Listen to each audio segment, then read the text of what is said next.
everybody to round number 10 here for the Hungarian Grand Prix, and let's get straight into all of the news heading into this race weekend. And we have a brand new section to look at, which we'll have a look after the breaking news, and we'll start with that first. First things first, Daniel Ricciardo has hit out at the media for their questions regarding Marcus. Now, of course, once it was revealed that Tom and Daniel Ricciardo were the two drivers that told Reese to stay away from the agent of Marcus, who'd scanned Verstappen and Norris, questions were starting to be asked to both drivers of why didn't they warn anybody else that they were with those agents. Daniel Ricciardo says that he doesn't literally speak to everyone about every single personal thing. He had no idea that these people were around. It just so happened that he caught Tom and Reese in a very heated conversation and went over to them. After hearing what they had to say, Tom was trying to tell Reese that Marcus was a very bad influencer, and to be honest shouldn't even have been given his grant as being a personal agent. Daniel Ricciardo happened to just stumble in on that conversation, which is how he knew and also helped advise Reese away from the matter, as he was involved in the Ferrari hierarchy scandal as well, which is obviously how he got himself into play with all of this. He's now trying to hit back and say, well look, I didn't know about this situation. I didn't even know Reese was going to sign for this agent. It was only because I walked in on a conversation that I found out about it in the first place. Speaking of Marcus, all the information now regarding Marcus is obviously being dealt with externally. We're probably not going to be able to hear any more about this for quite some time, but obviously with all the news now pretty much just out there and flying off all over the place, we'll still be bringing as much as we can, but of course the main deals of Marcus are going to be held externally, obviously with Verstappen and Norris probably going to have to take some sort of legal action, I presume, against him. Now, both the Audi drivers have been reprimanded and fined for their actions last week, and this is the main story that's popped up over the last few days. We saw at the last race in Germany that both the two Audi drivers were in a very heated row with each other inside their garage, and it caught a lot of team personnel by surprise, and also some of the cameramen and media outlets that were outside Audi obviously caught them shouting, and obviously they had to be separated, moved away, because of course, well, you've just got people filming them having a massive argument. Obviously, because of this, they were given a reprimand and a fine. Now, in terms of why they were arguing, the first reports that have come out have suggested that Devon Butler forced the team to give him the brand new rear wing upgrade that Audi had set for the Hungarian Grand Prix this week. Now, of course, the reason that they were rowing at the German Grand Prix is because Bottas got the upgrade for the front wing. However, it didn't work. Now, Audi apparently have got a system whereby they take turns with some of the upgrades depending on what they are in terms of their strength. If it's a massive upgrade, it might have to just be on one car.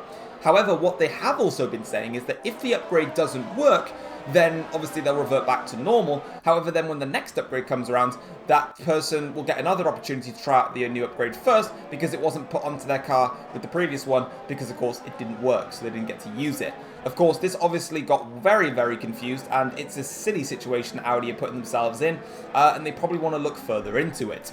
Now, time for the news segment for the F1 journey, and we've got the transfer centre. Now, with there only being 6 rounds to go, of course there is, or 7 rounds should I say actually, we're obviously going to be thinking about next season and what's going to be happening. And the first big news is that Mercedes-Benz have announced that Reese will remain with the team next season. It's been a bad season for Reese so far, only picking up 42 points in 10 rounds. He's not had things his own way, and it's been a massive struggle. Despite this, Mercedes-Benz are still happy with the leadership and the character that he shows with the car, and he says that look, everyone has a bad season in Formula 1, but he just needs to get that confidence back. And obviously he's had plenty of opportunities in the past where he's been able to potentially win a Grand Prix, but other backmarkers and drivers have just cost him bits of his bodywork, and obviously he's just dropped down the field. So Mercedes still have the trust in him. On the other side of the garage, George Russell is unhappy with his treatment at the team and believes that something needs to be done, otherwise he might try and look for a new option elsewhere. George obviously really wanted to go for Mercedes, got kicked out of the program, is back in a Mercedes seat. It's not working out for him, personally anyway. Max Verstappen has attracted the interest from Ferrari, Red Bull and Audi. All of those 3 teams have said that they're very much interested in Max Verstappen and are keeping a close eye on his moves, as Verstappen will be heading back to Formula 1 next year. Where he goes, that's another question. And then obviously with Audi having a massive row with their 2 drivers of Bottas and Butler, that now looks like one of the drivers is probably going to end up leaving at the end of the season. Bottas and Butler just haven't gotten along, and it's clear that one of them needs to go, otherwise the situation can only get worse.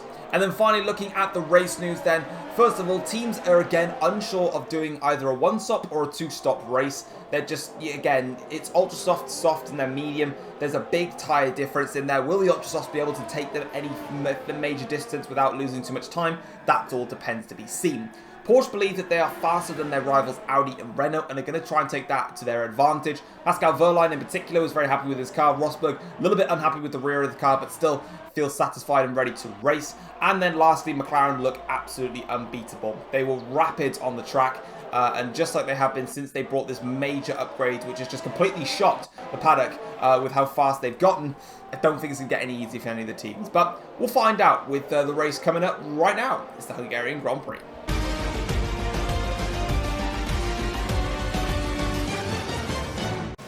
Hey, what's going on, guys? It is Fox98 here. Welcome back to a brand new video for you guys today here on the channel. Today we're here with another episode of the F1 journey for you guys today.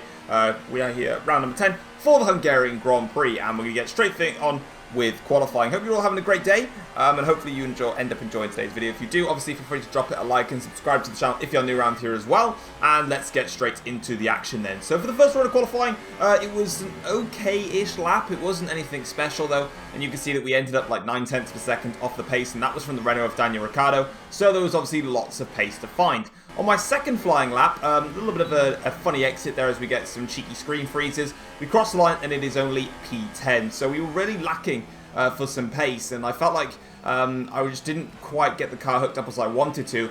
On my final lap, however, this is when I really managed to hook up the car, didn't make any crucial mistakes, just feathered the throttle through, and as we come towards the start-finish line now, we improved by 7/10 of a second and pop ourselves up into P7, and that is more like it. That's the type of qualifying that we needed, and we can be happy and comfortable with that one.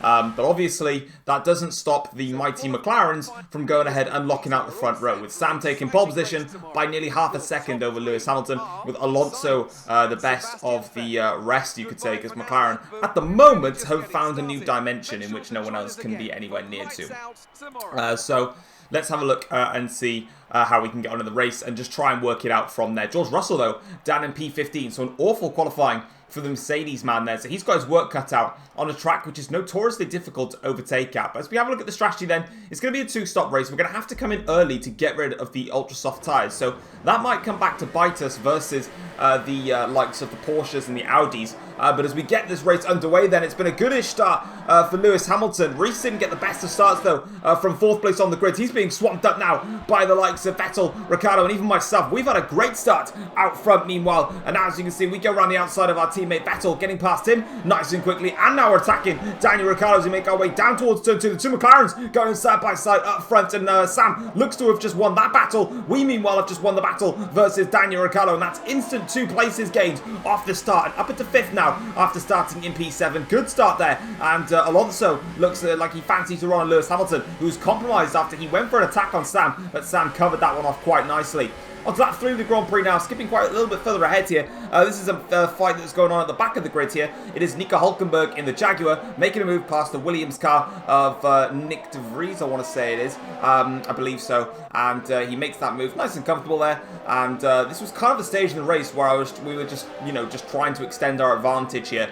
Meanwhile, a lap later, lap 4 of the Grand Prix, we've now got the Audi car of, I believe this is Valtteri Bottas, about to attack the Porsche car of Pascal Wehrlein, the two teams who have been very big rivals this season. A little bit of a lockup from the Audi of Bottas, but as he goes around the outside with the DRS open, he should be able to get the move done quite easily, and he does so on Pascal Wehrlein, and that is a crucial overtake done. In fact, Bottas there on the ultra softs, Wehrlein on soft, so that kind of makes up for why he was so slow. Lap 5 of the Grand Prix, or lap 4 of the Grand Prix now, should I say, and I've decided to come in a lap earlier for my pit stop. Every time we've come in for these early stops, I just feel like I keep getting held in the pits, so I decided not to risk that, and Reece is actually going to do the same thing and come in a lap earlier than when we were expected to. Now, the difference between here and obviously, let's say Monaco, for example, when we got screwed over doing the two-stop strategy, is we already built up quite a comfortable gap out front against even the likes of the Renault cars. So even compared to me, like the top 5, well, obviously Sam was pulling away out front, as you'd expect. Hamilton was just about edging out ahead of Alonso, and then it was basically Alonso, Reece, and myself. And we had a comfortable gap over the Renault, and we managed to just get ourselves in front of some traffic there one of the Williams cars. So already we're not even plumb last. I know we're a P18, but if you sort of have a look at where everybody stands, it's not that bad. Lap 5 of the Grand Prix now, bit of a lock-up there from Carlos Sainz, nearly costing Reese his front wing end plate, and that won't be the first time that Reese has lost his front wing end plate, as he's lost it probably too many times. We try and go round the outside of Sainz, but Sainz does a great job of covering us off, blocking the lines there, and now as we swoop around the final corner, much more grip on these soft tyres, but now as we get onto the straight here, the Ford of Carlos Sainz is actually faster in a straight line. So as we blast our way down the straight now, I literally have got nothing to respond with. I tuck back into the slipstream of Sainz. Now I pull over to the outside, brake later than the Ford car, closes line a little bit. He actually makes contact with the rear of my car, and we make our way through, and that is us now up into 15th place. A lot of the front runners are starting to make their stops now, and as you can see, we begin to get into that queue of cars where there's just a nice cheeky train of them all. As we now go onto the straight here, lap 5 to start lap 6. Reese is in the slipstream of Hülkenberg. Hülkenberg in the slipstream of Fernando Alonso. That's my teammate Vettel coming out of the pit, so we stay in front of my teammate Seb. We now go down the inside of Reese there, make a lovely overtake. Hülkenberg then decides just to leave the door open. I don't really know what he was doing there, to be honest. I thought he would have at least had a bit of a fight. I got a bit of a tap at the back from Reese, I think. But yeah, Hülkenberg being a little bit too nice. And yeah, just gave me a free place. Meanwhile, George Russell, who started down in P15, I think it was, in this race, is still not going that well for him. We've all come out on fresh soft tyres and we're much, much faster, and it was such a simple overtake into the chicane. And he might even have some car trouble, because as Reese goes down the inside of Hülkenberg here in the Jaguar, now going around the sector last corner, you can see just look how much slower George Russell is compared to Reese. Meanwhile, Hülkenberg now is holding up my teammate Vettel, and you can just see there, look, he's not got anything versus Reese on these tyres. He's only been on them for 7-8 laps now. I know it's, you know, a worn out tyre compounds compared to what we're running, but is that... Oh, we might actually have some damage on the front wing end plate. I couldn't quite catch that. Yes, he does. There we go. He does. So that's why George Russell is so slow. He's got damage to his front wing end plate on the left-hand side, which is costing him a critical amount of downforce, and that's going to screw him over. Meanwhile, for us, though, we're still pressing onwards, making our way through the traffic. We're now going to go up the inside of Pierre Gasly. I actually wanted to back out of that overtake into the chicane, but I had a screen freeze. So the problem is when you have a screen freeze going into the corner, you can slam on the brakes, and then it will automatically like stop your car, and you lose like half a second, and it's really, really frustrating and annoying. On that occasion, I wanted to actually back out and just pick a different overtaking spot, but yeah, in that circumstance, it benefited me. Most of the time, I have to flashback because the screen freezes cost me about half a second a corner, which is frustrating. But nonetheless, though, we're now onto the back of Fernando Alonso in the Ferrari as we now make our way around towards the middle sector. And once again, this chicane is becoming my friendly zone, and I know that those cars are bunched up together and they'll brake a little bit earlier. That's exactly what they did. Give some room to Fernando Alonso on the second part of the chicane because he was still alongside. Up into 6th place now. Next up is Weber in the Jaguar, and then we've got Devon Butler, and then the man out front that's basically just staying ahead of everybody is the Porsche car of Pascal Wehrlein. Remember, he started on the soft tyres earlier on in the Grand Prix, and we saw Valtteri Bottas pass him. He is the man that we now need to try and beat, because at the moment, you can see Sam's just gone through the last corners now on the pit straight, and now Wehrlein and Hamilton are going through the last corner as we speak. So we have a little bit of a gap to close to Pascal Wehrlein, but at the moment, it seems like the two-stop strategy is not as compromising as, for example, Monaco, or Germany for that matter. I mean, the two-stop worked well. Obviously, we made the one-stop work that time around, last time. But on this occasion here, we're having a look at Lucas Weber, and he just gently moves over to the inside line, so I decide to just make my move around the outside. I've got better grip, better tyres, better car overall than Weber, and nice simple overtake. Next up is Devon Butler in the Audi, and we're going to see how much easier this is for us as Alonso now tries to make his move on Weber, and he does so going around the outside of turn 2. So a lovely overtake there from Fernando Alonso as we now make our way up the hill now, just following along here as we catch up to Devon Butler. Now we're breaking in towards this middle section. You can again just see the amount of grip and performance that we've really got with this car as we're now going to make our move down the inside of Devon Butler into the chicane. A little bit of a barge that one again, but it's Hungary. You've got to find some way to overtake, and if it means having a bit of a barge, get on with it. Meanwhile then, let's go and have a look at some of the action then from just across the grid for the entirety of the Grand Prix. I did lose a lot of replay camera footage in this video, I'm not going to lie, but we work with what we got. Now, as we go around the outside here, this is Hamilton making an overtake. I believe it's on Devon Butler in the Audi, it is there. And this is Reese, who managed to make his way past Pierre Gasly. Same format as what Hamilton did it at the same corner. This is Sam then. He's now having a look at the Porsche car of Pascal Wehrlein, and with the DRS fresh tyres, you can kind of see how this is going to result. It's going to result in an easy overtake, and you can see He goes around to the outside of Pascal Wehrlein. A little bit of contact there between them, but on the exit, she gets a better run. Another second bit of contact there between Sam and Pascal Wehrlein and his upper place, and that is Devon Butler now under pressure from Fernando Alonso. I think someone else has got past him there in front. Is that Hamilton still, or is that Reese that's past him? I think it's Reese, actually, that got past in that scenario. This is then Devon Butler making a move on Lucas Weber. Now, this is just before myself and Alonso got past them. That's the two of us there. So this is literally the lap that we overtook Fernando Alonso on. That is Butler making his move there. And then 2 laps later, this is Lewis Hamilton now making his move on Pascal Wehrlein to get back up into second place and to pretty much secure himself versus the Porsche car of doing any form of one-stop trickery on them. And then this is Devon Butler now under pressure from both Reese and also Fernando Alonso in towards turn 1. Reese makes the move stick on Devon Butler, but both of them have got the DRS now on this second part of the straight. So it's going to be who's got the higher engine modes available at the time and who's better on the brakes and everything else in life. And it looks like Reese is just about holds it around the outside. He does just that, gives the shove to Devon Butler, but Butler will have a nice run up towards turn 4. He'll now have a go as he moves over towards the outside line, but I believe Butler does make the move stick there. Fabulous bit of defensive play from Devon, and Reese will have to wait just a little bit longer for that to go ahead. Unfortunately, though, one man who's not going to have things his own way is Fernando Alonso. Mid-race, he hit car problems, and as you can see, it's quite evident to see that he's got car problems because the Jaguar of, I believe that's Nico Hülkenberg, has just gone flying past. So, yeah, bad luck there for Fernando Alonso as we now back on board with ourselves here. On to lap 20 of the Grand Prix now. We're coming in for our second stop of the Grand Prix. And this is where the race just really quietened down.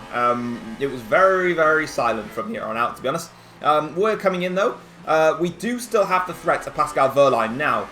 We did not manage to overtake Pascal Wehrlein during the middle stint, which means in this last stint, we do have to catch and pass Pascal, which the benefit for us is we've got fresh soft tyres to our advantage. Pascal's got only used medium compound tyres, and of course, he's going to be a lot slower. We've got a yellow flag in the middle sector, which quickly disappears as Sam gets towards it now. You can see Wehrlein has passed us. Ocon does get in front of us as well. However, he is on a 2-stop race, and Hülkenberg there is out of the Hungarian Grand Prix, so that's hard luck for Nico Hülkenberg there, who's driving quite a good race actually, and was very much in the mix for quite a few parts of the Grand Prix. It took us till lap 23 though to close the gap to Pascal Wehrlein. We closed on him at an extremely fast rate. I didn't think I'd catch him that quickly, but we did so, and you can just see how much faster we are through the corner to Pascal Wehrlein. Get a beautiful screen freeze on the exit there, and I was using all of my ERS at this point to try and catch up to Pascal Wehrlein. We're in the slipstream, we're gaining ever so slightly. We make the lunge down the inside of turn 1. It's a little bit ambitious on the brakes, but on the exit then, we get the move done, and Pascal Wehrlein tries to have a little look back at us, but it's not going to work on that occasion. We make our way through. That's us up into third place now, and pretty much as best as we're going to get it, because as you can see on the mini-map, the two McLarens are absolutely bloody miles away. There's no chance we'll be able to catch them unless they have some sort of major mechanical failure. Hamilton 14.1 seconds clear of me with 11 laps to go. On to the final lap of the Grand Prix then, and that is the case. Lewis Hamilton is not going to be beaten by me, and neither is Sam. Sam takes the win here at the Hungarian Grand Prix, and that's the first race victory, I believe, with McLaren's new set of upgrades. It's a 1-2 for McLaren. Meanwhile, for us, though, we do get a podium, and that's as best as we're probably going to get as we look at the race results right now. You can see that both Sam and Hamilton were absolutely miles clear. So as you can see then, Sam wins the Hungarian Grand Prix. That's his first win since the British Grand Prix, I believe, if I'm correct in saying. I don't think he's won a race since then. But he's won this Grand Prix very, very comfortably. 16.5 seconds clear of Lewis Hamilton. For us, we finish in P3, but staggering 42.6 seconds back. Yeah, that's something that is a massive wake-up call. Pascal Wehrlein managed to finish in P4 for Porsche, so he made the one-stop work. Remember, I don't believe anyone else in the top 10 was on a one-stop, so fair play to Wehrlein. He made it work and gets that P4, which he deserves. Reese finishing in P5, a welcome P5 for Reese, who's really just not had a great week, a great season at all, despite the fact he has been retained next season with Mercedes. Charles Leclerc finishes in P6 for Ferrari. Again, Ferrari starting to stumble a little bit in the championship. Ricciardo finishes in P7 for Renault, still carrying on his strong season with Sebastian Vettel in 8th place. And then it is Devon Butler and Esteban Ocon rounding out the top 10, both finishing over a minute behind. Sam picked up the fastest lap with 1 minute 18.678, giving him the extra bonus point for the fastest lap. looking at the rest of the stuff then, Drivers' Championship time, we can see that we are on 159 points and lead the World Championship over Sam by 22 points. Sam cuts that championship lead down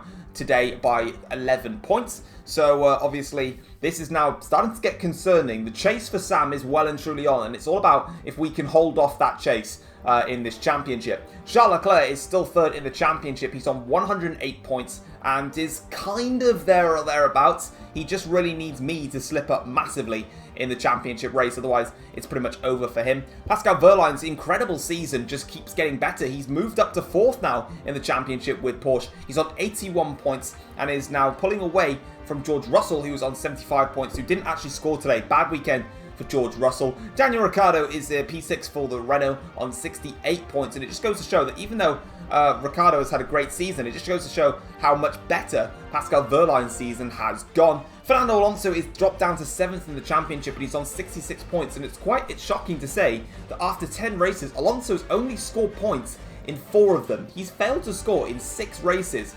In total, he's had a 3rd place, a 10th place, and a 2nd place with the fastest lap, and a win with the fastest lap. He's not had anything else. Devon Butler is 8th in the championship for Audi, just 6 points back from Alonso, with Lewis Hamilton then moving himself up into the top 10 of the championship, I think for the first time. He's on 53 points. It's not been a good season for Lewis Hamilton. And for Reese, he also comes back into the top 10 of the championship now in P10 on 52 points. Still quite some distance away from George Russell in the championship. And now as we have a look at the Constructors' Championship, though, we can see that Red Bull now take the lead of the World Constructors' Championship after that result. We're on 191 points, but with McLaren's 1-2 finish here today, they are now up to 190 points, and they're going to fly past us. I cannot see us coming back unless we can get some upgrades on our car. We'll have to wait and see, but McLaren have put themselves up into 2nd in the championship. Ferrari are now on 184 points. They've dropped back and they've really been stumbling at the moment in this season. And they did have a commanding lead. That's now gone. Mercedes-Benz are 4th in the championship on 127 points, with Porsche only 1 point back now on 126. Porsche, with Wehrlein's P4 and Reese's P5, outscored Mercedes by 2 points. Audi are on 111 points and are still keeping themselves honest with Porsche, and Renault are on 78 points, and then Jaguar, Ford and Williams remain with 9 points to 2 points to 1 point. And with that all being said, we're now going to go and have a look at the post-race notebook and see what the teams and drivers had to say after this race.